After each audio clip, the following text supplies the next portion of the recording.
¿Está la sola Escritura en la Biblia? La contradicción que el protestantismo evita. Paz y bien. Si visitas cualquier iglesia evangélica o protestante y preguntas cuál es su máxima autoridad, la respuesta será inmediata y tajante: la sola Escritura. Solo la Biblia es nuestra regla de fe infalible, porque los hombres se equivocan, las iglesias se corrompen, pero la palabra de Dios permanece para siempre. Este principio, heredado de la Reforma del siglo XVI, suena piadoso y sumamente lógico a primera vista. Después de todo, ¿quién podría oponerse a la centralidad de las Escrituras? Sin embargo, cuando analizamos esta doctrina con honestidad intelectual y rigor académico, nos topamos con una contradicción colosal: la doctrina de la sola Escritura no está en la Biblia. En ningún capítulo, en ningún versículo del Génesis al Apocalipsis, la Biblia dice que ella es la única fuente de revelación para el cristiano. Al sostener este dogma, el protestantismo incurre en una falacia lógica llamada autorreferencialidad. Exigen que toda doctrina se pruebe con la Biblia, pero no pueden probar su doctrina principal con la Biblia.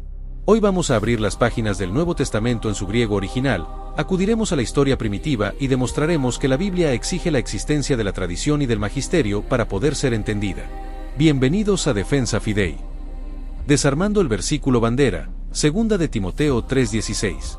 Cuando un apologeta protestante se ve acorralado y se le exige el texto bíblico que fundamente la sola Escritura, invariablemente recurre a 2 de Timoteo 3:16 al 17. El texto dice: toda la Escritura es inspirada por Dios, y útil para enseñar, para redarguir, para corregir, para instruir en justicia, a fin de que el hombre de Dios sea perfecto, enteramente preparado para toda buena obra. Te lo dicen con tono triunfal, ¿ves? La Escritura hace al hombre perfecto y enteramente preparado, por lo tanto, no se necesita nada más. Hagamos una autopsia exegética y filológica a este argumento.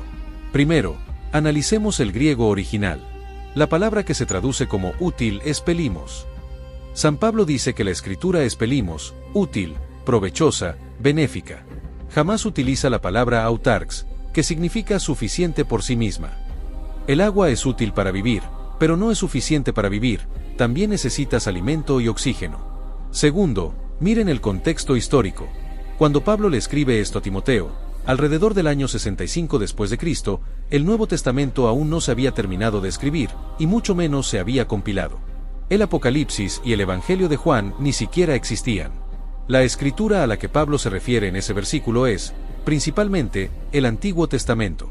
Si aplicamos la lógica protestante de forma estricta, tendríamos que desechar los 4 evangelios y las cartas apostólicas porque, según ellos, el Antiguo Testamento ya era suficiente para hacer al hombre perfecto. Es un absurdo hermenéutico. La Biblia mandata la tradición oral. Contrario a lo que enseña el protestantismo, el Nuevo Testamento no nos presenta la revelación de Dios como un libro congelado, sino como una palabra viva transmitida de forma oral y escrita. En el griego bíblico, la palabra para tradición es paradosis, que significa literalmente lo que se transmite a mano, la entrega de una enseñanza. Mientras que las iglesias evangélicas ven la palabra tradición como un invento humano pecaminoso, San Pablo la eleva a mandato divino. Vayamos a 2 de Tesalonicenses 2:15. El apóstol de los gentiles ordena textualmente: así que, hermanos, estad firmes, y retened las tradiciones, paradoseis, que habéis aprendido, sea por palabra o por carta nuestra. Miren la claridad absoluta del Espíritu Santo. Hay 2 canales idénticos y con la misma autoridad para recibir la verdad de Dios: la palabra, tradición oral, y la carta, tradición escrita. San Pablo repite este principio de transmisión oral en 2 de Tesalonicenses 3:6. Pero os ordenamos, hermanos, en el nombre de nuestro Señor Jesucristo, que os apartéis de todo hermano que ande desordenadamente, y no según la tradición, paradosin, que recibió de nosotros. Y en 1 de Corintios 11:2 añade: os alabo, hermanos, porque en todo os acordáis de mí, y retenéis las instrucciones, tradiciones, tal como os las entregué. La iglesia primitiva era una iglesia de tradición apostólica viva, no de un libro de libre examen. El caos de la libre interpretación y el verdadero baluarte. ¿Qué ocurre cuando un cristiano decide amputar la tradición y el magisterio de la iglesia para quedarse únicamente con la Biblia? Ocurre lo que estamos viviendo en el siglo XXI, el caos absoluto de la fragmentación. Hoy existen decenas de miles de denominaciones protestantes distintas, todas separadas entre sí, todas asegurando que tienen al Espíritu Santo y todas interpretando la misma Biblia de maneras contradictorias. Unos dicen que el bautismo de niños es válido, otros que es un pecado, unos dicen que la salvación se pierde, otros que una vez salvo, siempre salvo, Unos ordenan mujeres pastoras, otros lo prohíben. ¿Es Dios un Dios de confusión? No. El error radica en creer que la Biblia se interpreta a sí misma de forma privada. La misma Escritura prohíbe el libre examen. En 2 de Pedro 1, 20, leemos de forma contundente, entendiendo primero esto, que ninguna profecía de la Escritura es de interpretación privada. Y en 2 de Pedro 3, 16, el apóstol nos advierte que en las cartas de Pablo hay algunas difíciles de entender, las cuales los indoctos e inconstantes tuercen, como también las otras escrituras, para su propia perdición. Si la Biblia es difícil de entender y no puede ser interpretada de forma privada, ¿a quién le dejó Dios la autoridad para custodiar e interpretar la verdad? Los protestantes dicen que a la Biblia misma. Pero San Pablo dice otra cosa en 1 de Timoteo 3, 15. Él declara solemnemente que la máxima autoridad en la tierra, la encargada de sostener la verdad, es la casa de Dios, que es la iglesia del Dios vivo, columna y baluarte de la verdad.